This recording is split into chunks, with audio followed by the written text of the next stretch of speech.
পৰম পাতকী কলি পাইলেহে নজানি আৰম্ভিলো যজ্ঞয়াসী সহস্ৰ বৎসৰ হোম ধূম্ৰে ধূম্ৰ বৰ্ণ ভৈল কলে বৰ যিটো কৰ্ম কৰোৱাত নাহিকে বিশ্বাস আপোনাৰ আয়ুক কৰিলো ব্যৰ্থে নাশ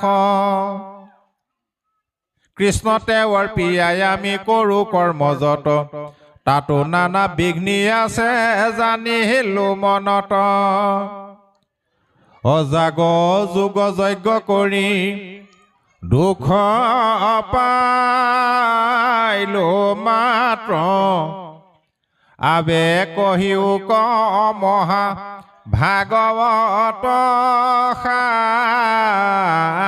শাস্ত্ৰ গতিকে তেওঁলোকে প্ৰমাণ কৰি দিলে আমাৰ কাৰণে